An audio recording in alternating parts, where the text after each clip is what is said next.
ಸಡ್ಲೆ ಬಿಡು. ಕಡಿಮೆ ಆಯ್ತಾ ಕಾಲು ನೋವು? ಬಸ್ನಲ್ಲಿ ಬರ್ತಾ ತುಂಬಾ ಜಗ್ತಿದೆ ಅಂತಂದೆ, ಕಡಿಮೆ ಆಗ್ತಿದೆಯಾ? ನೀವೇನ್ರಿ ನನ್ನ ಕಾಲು ಹೊತ್ಕೊಂಡು ಬಿಡ್ರಿ.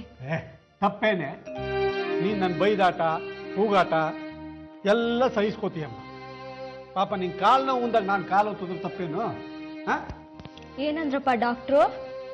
ಗುಣ ಆಗದೆ ಇರೋಂತಿದೆ 40 ಮೊದಲು 3 ತಿಂಗಳು ಒಂಚೂರು ಮಾತ್ರೆ ಡ್ರಾಪ್ಸು ಅಷ್ಟೇ, ಆಮೇಲೆ ಆಪರೇಷನ್. ಕಣ್ಣು ಬರುತ್ತೆ ಪಾರ್ವತಿಗೆ. ಅವಳಿಗೆ ಕಣ್ಣು ಬಂದ್ರೆ ನನ್ನ ಬದುಕಲ್ಲಿ ಬೆಳಕು ಬಂದ ಹಾಗೆ. ಈ ನಡುವೆ ಸಣ್ಣ ಸಣ್ಣ ವಿಷಯಕ್ಕೂ ನೀವು ಮಗು ತರ ಹತ್ಬಿಡ್ತೀರಲ್ವೇನ್ರಿ?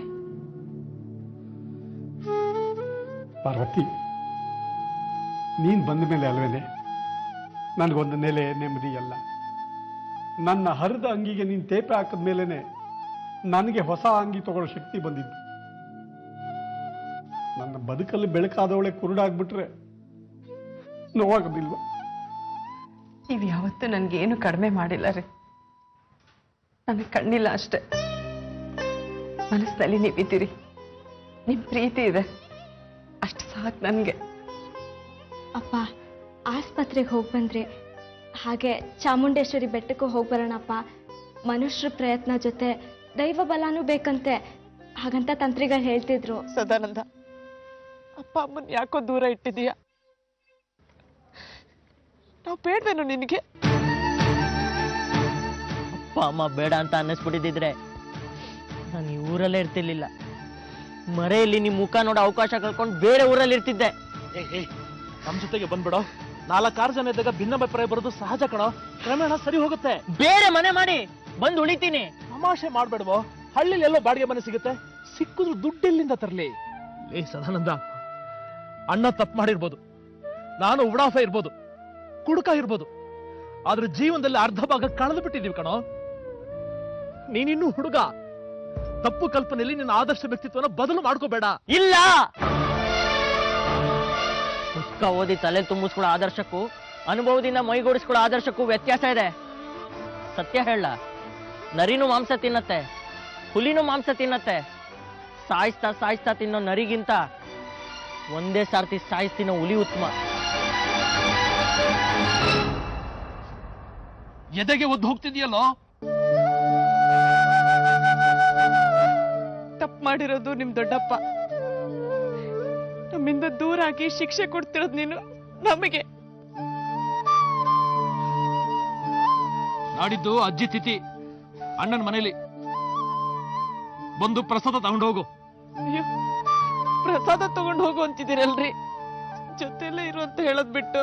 ಸದಾಶಿವನ್ ಮನೇಲಿರೋದು ಅಂದ್ರೆ ನಂದೊಂದೇ ಉತ್ತರ, ನಾನ್ ಬರಲ್ಲ ತಿಥಿಗೆ. ನಮ್ಮ ತಾಯಿ ಮೇಲೂ ಕೋಪ ತೋರಿಸ್ತಿದ್ಯಲ್ಲೋ. ಅಜ್ಜಿ ಮೇಲೆ ಕೋಪ ಇಲ್ಲ ನನಗೆ. ಅಜ್ಜಿ ತುಂಬಾ ಒಳ್ಳೆಯವರಂತೆ, ಕೇಳಿದ್ದೀನಿ. ಅವ್ರ ಆತ್ಮಕ್ಕೆ ನನ್ನ ಸಂಕಟಗಳು ನಿರ್ಧಾರಗಳು ಗೊತ್ತಾಗತ್ ಬಿಡಿ. ಸತ್ತೋರು ದೇವ್ರು ಅಂತಾರೆ, ಅಜ್ಜಿ ನನಗೆ ದೇವ್ರ ತರ. ಅವತ್ತಾಗೋದು ಪೂಜೆ ಅನ್ನಿ, ತಿಥಿ ಅನ್ಬೇಡಿ. ಆಯ್ತು, ಪೂಜೆನೆ. ಹಾಗಾದ್ರೆ ಬರ್ತೀಯಾ?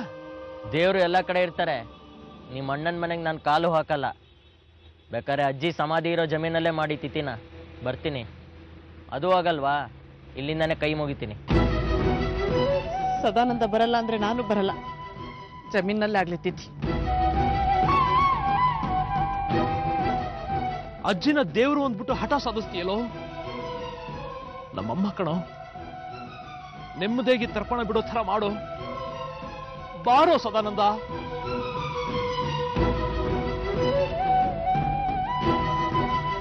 ಯಾರು ಬರ್ದೇ ಇದ್ರು ಕತ್ತೆ ಬಾಲ. ಸಂಕಟ ಆಗಲ್ವಾ ನಮ್ಮಮ್ಮನ ಆತ್ಮಕ್ಕೆ? ಬರ್ಬೇಡಿ ನೀವಿಬ್ರು.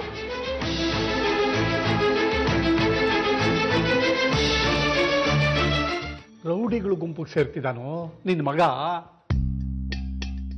ಕಾಲು ಹಿಡಿಯೋದೊಂದೇ ಬಾಕಿ. ಬದಲಾಗಿದ್ದಾನೆ. ಅವನು ಬದಲಾಗಿದ್ದಾನೆ ಅಂತ ನೀನು ಬೇರೆ ಕಡೆ ತಿಥಿ, ನಾನು ಬೇರೆ ಕಡೆ ತಿಥಿ ಮಾಡೋದು ಬೇಡ.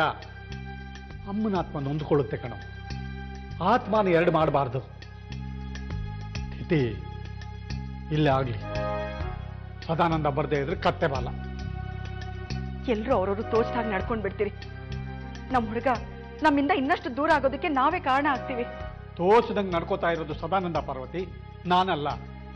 ಯಾವುದೋ ಕಾಲದಲ್ಲಿ ಕ್ರಾಂತಿ ಆಗಿರುತ್ತೆ, ಓದ್ಬಿಡೋದು, ಈಗ ಕುಣಿಯೋದು, ಒಂದಕ್ಕೊಂದಕ್ಕೆ ಸಂಬಂಧವೇ ಇರಲ್ಲ.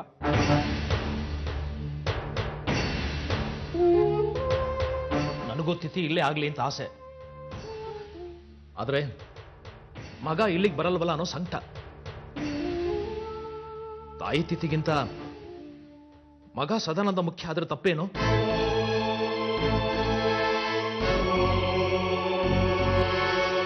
ಅಮ್ಮ ಇದ್ದಿದ್ದಕ್ಕೆ ಅಲ್ವೇನೋ ನೀನು? ನಿನ್ನಿಂದ ನಿನ್ನ ಮಗ, ಅವಳೇ ಇಲ್ದಿದ್ರೆ ಯಾರೂ ಇರ್ತಿರ್ಲಿಲ್ಲ ಅಲ್ವಾ?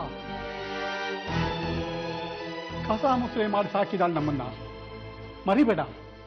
ಏಳಿಗೆ ಆಗಲ್ಲ, ಮಗನ್ನ ಬಗ್ಸಕ್ಕಾಗಲ್ಲ, ಹೆಂಡತಿನ ಅಂಕೆಲಿ ಇಟ್ಕೊಳಕ್ಕಾಗಲ್ಲ. ಅಮ್ಮನಿಗೆ ಮಾತ್ರ ಅಪಚಾರ ಮಾಡು. ಅಪಚಾರ ಎಲ್ಲಿಂದ ಬಂತು? ತಿಥಿ ಮಾಡೋದೇ ಬೇಡ ಅಂತ ನಾನೇನು ಹೇಳಲಿಲ್ವಲ್ಲ. ತಿಥಿನೂ ಇಬ್ಬಾಗ ಮಾಡ್ತಿದೀಯಲ್ಲ. ಮಕ್ಕಳಿಬ್ರು ಇರಬಹುದು, ತಾಯಿ ಒಬ್ಳೆ ಕಣೋ.